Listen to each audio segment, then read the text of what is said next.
ये कहानी है नंदनार नाम के एक ऐसे शिव भक्त की जिसे बचपन से ही लगता था कि भगवान शिव उसे बुला रहे हैं। नंदनार के माता पिता उसे बचपन से ही भगवान शिव से जुड़ी कहानियां सुनाते थे। इसी कारण नंदनार को महसूस होता रहता था कि भगवान शिव उसे बुला रहे हैं। भक्त के रूप में नंदनार शिव जी के बेहद करीब आ चुका था। वो हर वक्त भगवान शिव का ही नाम लेता रहता था, पर उसने कभी शिवलिंग को छुआ तक नहीं था।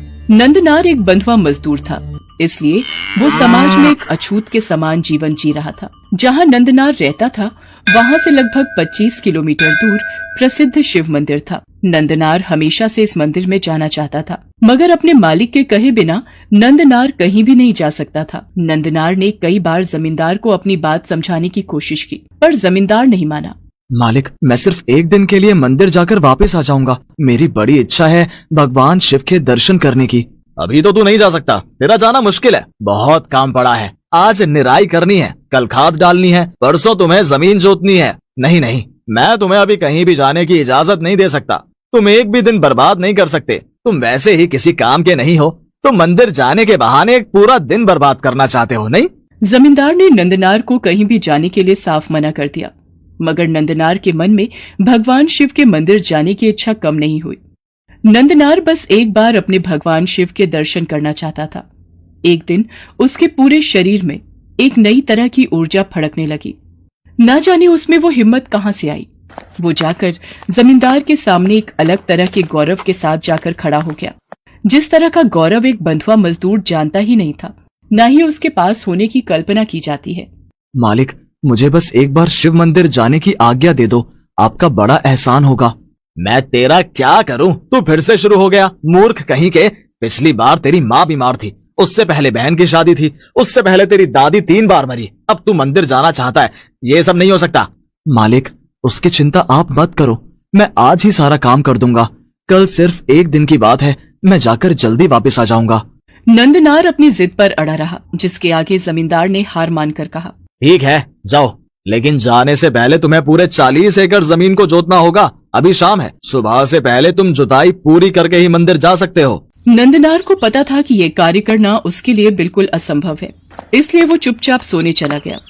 पर वो जानता था कि इस बार उसे मंदिर जाना ही है, चाहे इसका नतीजा कुछ भी हो। नंदनार घबराए मन से रात को सो गया और अपने भक्त की प्रेरणा को देखकर भगवान शिव स्वयं धरती पर आ गए और उन्होंने जमींदार की जमीन जोत दी। नंदनार के हिस्से का सारा कार्य भगवान शिव ने निपटा दिया। सुबह जब नंदनार सोकर उठा तो गांव में हंगामा मचा हुआ था। वो ये देखकर हैरान रह गया। नंदनार ने देखा 40 एकड़ जमीन जोती हुई थी। जमींदार का मुंह खुला का खुला रह गया। जमींदार नंदनार के पैरों पर गिर पड़ा। मुझे माफ कर दो प्रभु, जिसके रक्षक स्वयं शिव हो, जिसके कर्ता धर्ता स्वयं महादेव हो, मैं उसी को बांध कर रख रहा था। ये तो सच्चा शिव भक्त है, ये मंदिर जा रहा है, इसे ईश्वर ने खुद चुना है। शिव ने इसके लिए खुद आकर 40 एकड़ जमीन जोत दी। हे प्रभु, आप स्वयं मेरे लिए आए, आपकी लीला अपरंपार है ईश्वर। नंदनार दिल में परम आनंद लेकर मंदिर गया, मगर एक अछूत का जीवन जीने के कारण वो नहीं भूला था कि पुजारी उसे मंदिर के अंदर दर्शन नहीं करने देंगे। नंदनार की आंखों में आंसू थे। वो मंदिर के बाहर ही खड़ा शिवलिंग के दर्शन करने लगा। नंदलाल सिर्फ एक बार शिव के दर्शन करना चाहता था। मंदिर के भीतर आने की तुम्हें अनुमति नहीं है, दर्शन करने हैं तो यहीं बाहर से करो। हे भगवान, हे शिव, मुझे आपके दर्शन करने हैं। मैं आपके दर्शनों की इच्छा लेकर बड़ी मुश्किल से यहाँ तक पहुँचा हूँ। मैं जानता हूँ आपने मेरी अभी तक बहुत सहायता की है, बस एक बार मुझे अपने दर्शन दे दो।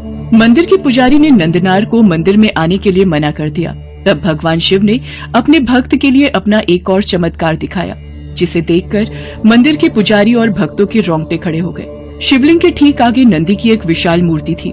देखते ही देखते वो मूर्ति शिवलिंग के आगे से हटकर एक ओर खिसक गई। सब लोग हाथ जोड़कर नंदनार के सामने खड़े हो गए।